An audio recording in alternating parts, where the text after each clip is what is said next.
नमस्कार, कैसे हो आप सब। मैं Sangeeta from learn hub, the learning platform, जहां पढ़ सकते हैं math science SST absolutely free at learnhub.com।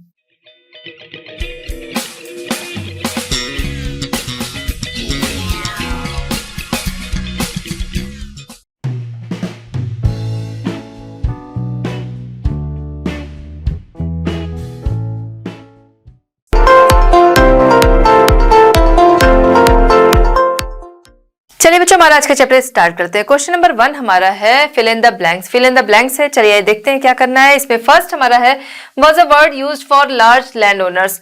Large land owners के लिए कौन सा वर्ड यूज होता था? उनके लिए यूज होता था कौन सा वर्ड? उनके लिए यूज होता था वेललर। वेललर तमिल में जो बड़े लैंड ओनर्स होते थे उनको कहा जाता था, तो वेललर तमिल में बड़े लैंड ओनर्स को कहा जाता था। नेक्स्ट हम देखते हैं B, the grama bhojaka often got his land cultivated by the. Grama bhojaka जो थे उनकी जो लैंड थी वो किसके द्वारा कल्टिवेटेड होती थी? वो कल्टिवेटेड होती थी स्लेव्स एंड वर्कर्स, दास और मजदूरों के द्वारा उनकी लैंड कल्टिवेटेड होती थी। ग्राम भोजका जो कि बड़े लैंड ओनर्स होते थे उनकी जो लैंड होती थी वो कल्टिवेटेड होती थी वर्कर्स एंड स्लेव्स के द्वारा। सी है ploughmen were known as in Tamil. Ploughmen जो होते थे उन्हें तमिल में क्या कहा जाता था? उन्हें कहा जाता उजावर। जो प्लोमेन थे जो कि हल चलाने का काम करते थे, हलवाहे कह सकते हैं, या हल चलाने वाले जो होते थे प्लोमेन, उन्हें क्या कहा जाता था तमिल में? उन्हें कहा जाता था तमिल में उजावर। तो यहां हम फिल करेंगे उजावर। नेक्स्ट है हमारा डी। डी है हमारा मोस्ट गृहपतिज वर लैंड ओनर्स। जो मोस्ट गृहपति जो होते थे, गृहपति ग्राम भोजका जो होते थे उनसे जो छोटे फार्मर्स होते थे उन्हें कहा जाता था गृहपति, जो कि छोटे लैंड ओनर्स होते थे। जो ग्राम भोजका होते थे उनके पास तो बहुत ज्यादा लैंड होती थी, उससे छोटे आते थे गृहपति जो कि स्मॉल लैंड ओनर्स होते थे। तो यहाँ पर हम फिल करेंगे most grihapatis were small land owners. तो आई होप कि आपको ये समझ में आ गया होगा कहां पर क्या फिल करना है और क्यों फिल करना है। चलिए बच्चों देखते हैं क्वेश्चन नंबर 2। क्वेश्चन नंबर 2 हमारा है describe the functions of the. चलिए बच्चों देखते हैं क्वेश्चन नंबर 2। क्वेश्चन नंबर 2 हमारा describe the functions of the grama bhojaka. Grama bhojaka के फंक्शंस डिस्क्राइब करने हैं। क्वेश्चन का नेक्स्ट पार्ट है what do you think he was powerful. आपके विचार से वो पावरफुल क्यों थे? तो सबसे पहले हम बात करेंगे उनके जो फंक्शंस थे, जो उनके काम थे, ग्राम भोजका के जो फंक्शंस थे, काम थे, पहले हम उस पर बात करेंगे। ग्राम भोजका का जो काम था वो क्या था? ग्राम भोजका काफी पावरफुल होते थे, जिसकी वजह से जो किंग होते थे वो उन्हें जो विलेजर्स थे उनसे टैक्स कलेक्ट करने का काम दिया करते थे। टैक्स कलेक्ट करने का काम कौन कर सकता है? जो पावरफुल होगा। तो ग्राम भोजका काफी पावरफुल थे, इसी वजह से किंग उन्हें टैक्स कलेक्ट करने का काम दिया करते थे। इसके अलावा इनका काम था लोगों की प्रॉब्लम सॉल्व करना, जिसके लिए कभी कभी वो जज के रूप में भी आ जाते थे, कभी पुलिसमैन की भूमिका में भी आ जाते थे। एज अ जज, एज अ पुलिसमैन वो काम किया करते थे। चलिए ये देखते हैं the functions of the grama bhojaka. Grama bhojaka was powerful. The king often used him to collect taxes from the village. He also function as a जज and sometimes as a police. वो लोगों की प्रॉब्लम सॉल्व करना उनका काम था, तो जिसके लिए वो एज अ जज, एज अ पुलिसमैन वो काम किया करते थे।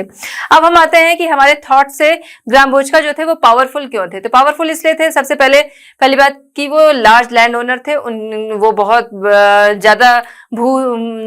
ज्यादा लैंड के स्वामी थे, इसलिए वो पावरफुल थे। ज्यादा लैंड्स हैं, ज्यादा रिच हैं, तो वो पावरफुल ऑलरेडी रहेंगे ही, तो इस वजह से वो ज्यादा पावरफुल थे। इसके अलावा आइए देखते हैं from our view he was powerful because the grama bhojaka was the largest land owner. Generally he had slaves and hired workers to cultivate the land. उनकी जो लैंड थी उस पे कल्टीवेशन का काम कौन करता था? छोटे किसान थे, वो अपने यहाँ खुद से काम किया करते थे। लेकिन इनके यहाँ लैंड पे कल्टीवेशन का काम कौन करता था?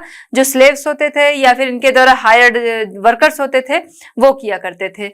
इसके अलावा उन्हें पावरफुल इसलिए कह सकते हैं कि जो उनकी पोस्ट थी वो उनकी फैमिली के ही आगे जनरेशन जो थी वो होल्ड करती थी। ग्राम भोजका जो था वो किसी का नाम तो था नहीं, वो एक पोस्ट थी। ये पोस्ट किसे मिलती थी? जिसकी होती थी उसी की फैमिली की आगे की जनरेशन को ये पोस्ट जो थी वो आगे की जनरेशन को ही दी जाती थी। एक तरह से कह सकते हैं कि हेरिडेटरी थी। आनुवंशिक थी ये पोस्ट कि जो ग्राम भोजिका है उसकी फैमिली के ही आगे की जो जेनरेशन होगी उसे ग्राम भोजिका बनाया जाएगा। आइए देखते हैं। Usually main from the same family held the position for generations, in other words the post was hereditary. तो हमने समझ लिया कि ग्राम भोजिका के जो काम थे वो क्या थे और उन्हें पावरफुल क्यों समझा जाता था। चलिए बच्चों हम देखते हैं क्वेश्चन नंबर 3। क्वेश्चन नंबर 3 हमारा है list the craft persons who would have been present in both villages and cities. उन क्राफ्ट पर्सन्स की लिस्ट बनानी है जो कि विलेजेस एंड सिटीज दोनों जगह पे पाए जाते थे, दोनों जगह पे रहते थे, उनकी लिस्ट बनानी है। तो दोनों जगह पे रहने वाले जो क्राफ्ट पर्सन्स थे वो क्या थे? सबसे पहले हम बात करेंगे कि ब्लैक स्मिथ्स जो कि लोहार लोहे का काम किया करते थे, वो दोनों जगह पे होते थे। पॉटर जो कि मिट्टी के बर्तन बनाया करते थे, उन्हें पॉटर दोनों जगह पे पाए जाते थे, दोनों जगह पे होते थे। उसके अलावा कारपेंटर्स बढ़ई जो कि लकड़ी का काम किया करते थे, वो सिटीज एंड विलेजेस दोनों जगह पे होते थे। वीवर्स जो कि बुनाई का काम किया करते थे। बुनाई मीन्स ऊन सलाई की बुनाई नहीं, जो निटिंग निडल होती है वूल से जो बुनाई होती है उसका मतलब नहीं, मतलब यहाँ पर कपड़े की बुनाई से जो कपड़े हैं, कपड़े रेडी होते हैं कैसे? उनकी बुनाई होती है, धागों से बुनाई होती है तो कपड़े रेडी होते हैं। तो जो वीवर्स थे जो कपड़ों की बुनाई करते थे वो सिटीज एंड विलेजेस दोनों जगह पे पाए जाते थे। आइए हम आंसर देख लेते हैं। Craft persons who would have been present in both villages and cities, blacksmiths, potter, carpenters and weavers. चलिए बच्चों हम देखते हैं क्वेश्चन नंबर 4। क्वेश्चन नंबर 4 हमारा है चूज द करेक्ट आंसर। आपके सामने कुछ क्वेश्चंस हैं, उनके कई आंसर हैं, जो राइट आंसर है आपको वो चूज करना है। चलिए यही देखते हैं कौन से क्वेश्चन का राइट आंसर कौन सा है। Punch-marked coins were made of. Punch-marked जो कॉइन्स थे वो किससे बने होते थे? ऑप्शन देखते हैं, सिल्वर, गोल्ड, टिन, आइवरी। तो आपके लिए एक हिंट कि वो बने होते थे किसी मेटल से बने होते थे। तो आइवरी जो है वो पहले ही हमारे ऑप्शन से हट गया, हाथीदांत वो पहले ही हट गया। अब बचा सिल्वर, गोल्ड एंड टिन। तो वो किससे बने होते थे? वो बने होते थे सिल्वर एंड कॉपर से। हमारे ऑप्शन में क्या है? कॉपर है नहीं, सिर्फ सिल्वर है, तो हम टिक करेंगे सिल्वर को, क्योंकि जो पंच मार्क्ड कॉइन्स होते थे वो बने होते थे सिल्वर से और कॉपर से बने होते थे। तो यहाँ पर हम सिल्वर है हमारे ऑप्शन में, हम सिल्वर को टिक कर रहे हैं। उनका नाम पंचमार्क्ड क्यों था? क्योंकि शीट होती थी जो कि मेटल की जो शीट होती थी उस पे हैमर से चोट की जाती थी, हैमर से उसे पीटा जाता था और उससे वो बनते थे। फिर उसके बाद उनकी कटिंग होती थी और उनपे कुछ लिखा नहीं होता था, उनपे एक तरह से कहते हैं ब्लॉक्स कह सकते हैं, या कह सकते हैं जैसे आपका स्टैम्प पैड नहीं होता, स्टैम्प आप मारते हो तो उस तरह से स्टैम्प जो थे वो लगा दिए जाते थे। तो ये पंच मार्क्ड कॉइन्स उनका इसीलिए पड़ा था क्योंकि उसे पंच किया जाता था, उसे हैमर के द्वारा पंच किया जाता था, इसलिए इसका नाम था पंच मार्क्ड कॉइन्स, और जो कि बने होते थे किससे? कॉपर एंड सिल्वर से।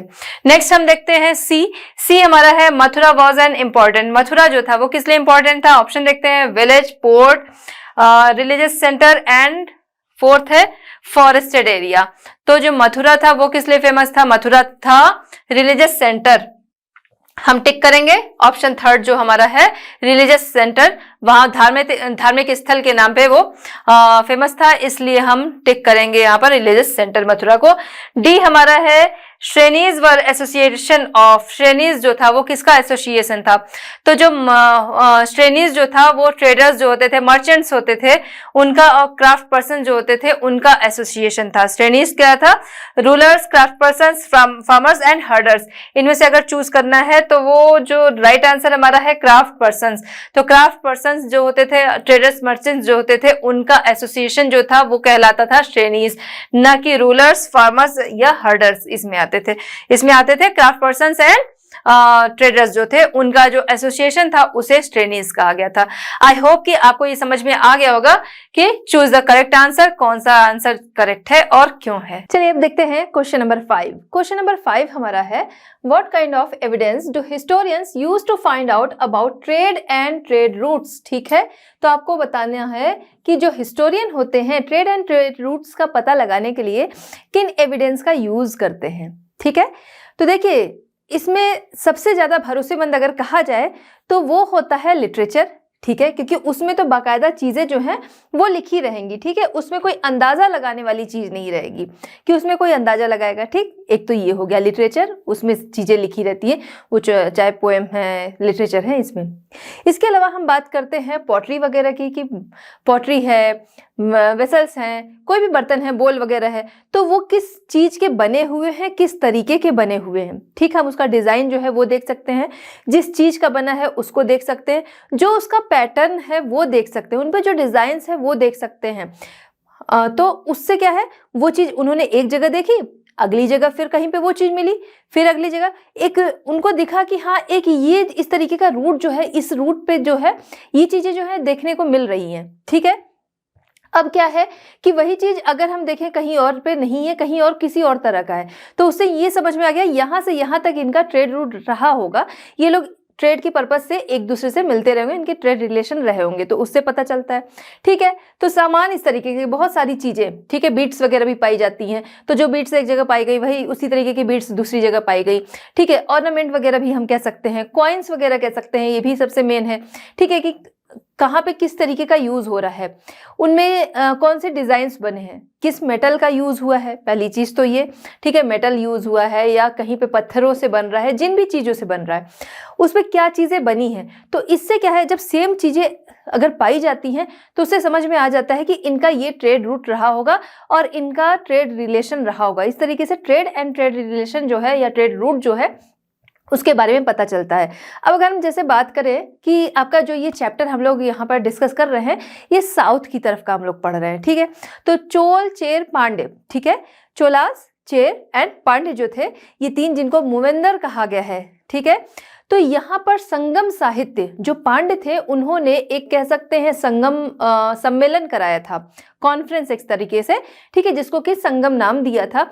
वहां पे बहुत सारे विद्वान जो थे वो पहुंचे थे, पोएट थे। ठीक है, तो उन लोगों ने बैठ के बाकायदा वो सारी चीजें जो थी वो लिखी थी समय समय पर। वहां पर तीन इस तरीके के कॉन्फ्रेंस कह सकते हैं, ठीक है, जो संगम सम्मेलन वहां पे हुए थे, तो वो हुए थे। तो वहां पर जब वो चीजें लिखी हुई तो वो क्या है, वो हमारे सामने लिटरेचर के रूप में एक अच्छा खासा एविडेंस है, जिससे कि पता चलता है भाई किसके साथ ट्रेड रिलेशन रहे होंगे, तो उस तरीके से ट्रेड रूट वगैरह का पता चल जाता है। ठीक है, तो हम इनकी बात कर लेते हैं। ऑब्जेक्ट्स, ठीक है, तो बहुत सारी ऐसी चीजें होती हैं जिनसे पता चलता है, या जो आर्कियोलॉजिकल जो प्लेस होता है उन जगहों पे जब खुदाई होती है वहां से बहुत सारी ऐसी चीजें मिलती हैं जिनसे कि उसके बारे में पता चलता है। ठीक है, तो ये सारे एविडेंस हैं जो कि जिससे कि हिस्टोरियन जो हैं उनका यूज करते हुए ट्रेड एंड ट्रेड रूट्स का पता लगाते हैं।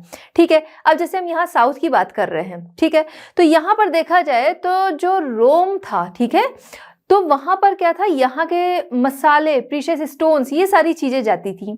ठीक, अब वहां पर ये चीजें पाई गई तो इससे समझ में आ गया कि हाँ इनके ट्रेड रिलेशन थे। जो वहां का कॉइन था वो पाया गया, तो भाई सामान लिया होगा ट्रेड और कॉइन दिया, तो उससे ये चीज का अंदाजा लग गया कि हाँ इनके ट्रेड रिलेशन रहे होंगे। रोम में कहा जाए तो वहाँ पर यहाँ के जो स्पाइसेस थे, मसाले जो थे, बहुत ज़्यादा डिमांड थी, और यहाँ का जो ब्लैक पेपर है उसकी डिमांड इतनी ज़्यादा थी कि लोग उसे ब्लैक गोल्ड के नाम से जानते थे। ठीक है, उसे ब्लैक गोल्ड कहा करते थे। ठीक है, तो इस तरीके से ट्रेड एंड ट्रेड रूट्स जो है उनका पता लगाते हैं हिस्टोरियन। चलिए बच्चों देखते हैं क्वेश्चन नंबर 5। क्वेश्चन नंबर 5 हमारा है, which of the iron tool shown on page 87 would have been important for agriculture, what would the other tools have been used for? Question हमारा क्या कह रहा है कि पेज 87, आपकी बुक में पेज 87 पे कुछ पिक्चर्स हैं, कुछ टूल्स के पिक्चर्स हैं, आपको देखना है और बताना है उनमें से एग्रीकल्चर के लिए कौन सा पिक्चर यूज होता था, ये कौन सा टूल्स, जो टूल्स के पिक्चर है यहाँ पे, कौन सा टूल्स उसमें से यूज होता था एग्रीकल्चर के लिए, और बाकी जो बच रहा है उसके अलावा उसका यूज किस लिए होता था। चलिए देखते हैं क्या क्या थे। टोंग, सिकल एंड एक्स, ये हमारी बुक में टूल्स के पिक्चर्स जो थे वो थे। इनमें से यूज जो पूछ रहा है कि एग्रीकल्चर के लिए क्या यूज होता था, एग्रीकल्चर के लिए इसमें से सिकल्स एंड एक्स जो थे वो यूज होते थे। सिकल्स एंड एक्स जो थे वो यूज होते थे एग्रीकल्चर के लिए। बचा क्या, बचा टोंग। टोंग का यूज किस लिए होता था, उनका यूज होता था गर्म चीजों को पकड़ने के लिए। तो टोंग जो कि आज भी घरों में हमें देखने को मिलता है, तो टोंग का यूज होता था गर्म चीजों को पकड़ने के लिए। एक्स आपको पता ही है। एंड उसके अलावा बच रहा है सिकल। सिकल्स भी झाड़ियों को काटने के लिए या फिर पेड़ पौधे ही काटने के लिए, उनके लिए यूज होता था। जो छोटे पौधे होते थे, छोटे झाड़ियां होती थी, या जगह को साफ करने के लिए, झाड़ी वगैरह साफ करने के लिए उसका यूज होता था। Important for agriculture, sickle and axe. Other tools, tong to hold hot things. जो टोंग था वो हॉट थिंग्स के लिए, एक्स आपको पता ही है किस लिए यूज होता था, एंड सिकल झाड़ी वगैरह साफ करने के लिए, फील्ड्स जो था उसे साफ करने के लिए उसका यूज होता था। चलिए बच्चों हम देखते हैं क्वेश्चन नंबर 6। क्वेश्चन नंबर 6 हमारा है, compare the drainage system in your locality with that of the cities mention in the lesson. आपके लेसन में जो मेंशन सिटीज हैं उनको कंपेयर करना है, जो आपकी लोकेलिटी के ड्रेनेज सिस्टम है उनसे कंपेयर करना है, और उसमें देखना है क्या सिमिलरिटीज है एंड क्या डिफरेंसेस है। दोनों को कंपेयर करना है, जो सिटीज आपने लेसन में पढ़ी वो और आपकी लोकेलिटी के ड्रेनेज सिस्टम जो है दोनों को कंपेयर करना है, दोनों में क्या डिफरेंसेस हैं एंड क्या सिमिलरिटीज है वो बताना है। सबसे पहले हम बात करेंगे सिमिलरिटीज। दोनों जगह के पे ड्रेनेज सिस्टम का यूज होता था, और फॉर वेस्टेज जो वेस्ट वाटर होता था उसके लिए दोनों जगह पे ड्रेनेज सिस्टम का यूज होता था। अब डिफरेंसेस देखेंगे तो डिफरेंसेस क्या थे, उस टाइम के जो टेक्निक्स थी और आज की टेक्निक्स में बहुत अंतर है। मॉडर्न तरीके से आज बनते हैं जो कि मजबूत भी होते हैं, और उस टाइम के जो थे वो उतने ड्यूरेबल नहीं थे जिस तरीके से वो बनाए जाते थे। तो ये उन दोनों के डिफरेंसेस हो गए। और सिमिलरिटीज हमने देख ली कि दोनों जगह पे ही ड्रेनेज सिस्टम का यूज होता था। किस लिए होता था? फॉर जो वेस्टेज वाटर था उसे ड्रेन करने के लिए। आइए देखते हैं similarities. Both are used for drainage system for wastage. Differences in our locality drainage system is advanced technology. Compare past civilization, उससे कंपेयर करते हैं तो डिफरेंट है, काफी फर्क आ गया। मॉडर्न टेक्नोलॉजी जो आ गई। इन ancient time mud bricks ceramic and thatch work were used to make them. उस टाइम जो यूज होता था मड ब्रिक का यूज होता था, सेरेमिक का यूज होता था, जो इतना ड्यूरेबल नहीं था। और आज के टाइम में देखें तो अगर जो ईंट भी यूज हो रही है वो पकी हुई ईंट है, उस टाइम में मिट्टी की ईंट यूज होती थी। तो जो आज जो यूज हो रही है ईंट, वो ब्रिक्स जो यूज होते हैं वो भी मजबूत है। उसके अलावा पाइप्स वगैरह यूज होती हैं जो कि मजबूत होंगी, मेटल्स का यूज होता है, तो ये चीजें उसको ड्यूरेबिलिटी देती हैं। आइए देखते हैं। Today's modern drainage system are made of durable materials like concrete and metal.